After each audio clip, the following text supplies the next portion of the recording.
জুলাই আন্দোলনের অন্যতম সংগঠক মাহফুজ আলমের একটি ফেসবুক পোস্ট ঘিরে নতুন করে আলোচনা সৃষ্টি হয়েছে। অন্তর্বর্তীকালীন সরকারের উপদেষ্টা থাকাকালীন সময়ের অভিজ্ঞতা তুলে ধরে তিনি সহকর্মীদের ভূমিকা এবং রাজনৈতিক প্রভাবের কারণে উন্নয়ন কার্যক্রমে বাধার অভিযোগ করেছেন। বুধবার দেওয়া ওই পোস্টে মাহফুজ আলম দাবি করেন, লক্ষ্মীপুরের রামগঞ্জ এলাকার উন্নয়নের জন্য তিনি সরকারের একাধিক উপদেষ্টার ধারে ধারে গিয়েছেন, একাধিকবার সাক্ষাৎ করেছেন, এমনকি ডিও লেটারও দিয়েছেন, কিন্তু প্রত্যাশিত সহযোগিতা পাননি। জীবন অবাক না করলে কে করবে? 28% মিল্ক ফ্যাটের অবাক করার সাথে ফ্রেশ মিল্ক পাউডার। জীবন অবাক করুক প্রতিদিন। ফেসবুকে মাহফুজ লেখেন, সংসদে হাসনাত আবদুল্লাহর আকুতি দেখে তার নিজের অভিজ্ঞতা মনে পড়ে গেছে। তিনি বলেন, হাসনাত বলেছেন এলাকায় মুখ দেখাতে পারবেন না, আর তার মুখটা ঢেকে দিয়েছিলেন তারই সহকর্মীগণ।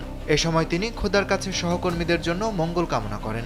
মাহফুজ আরও অভিযোগ করেন, অন্তর্বর্তীকালীন সরকারের কার্যক্রম নিয়ে বাইরে নানা গুঞ্জন ও আলোচনা থাকলেও বাস্তবতার অনেক দিক আড়ালেই থেকে গেছে।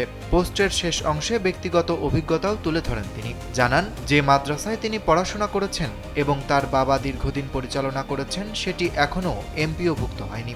তার দাবি, একটি রাজনৈতিক দলের বিরোধিতা করার কারণেই এই বঞ্চনার শিকার হয়েছে তিনি।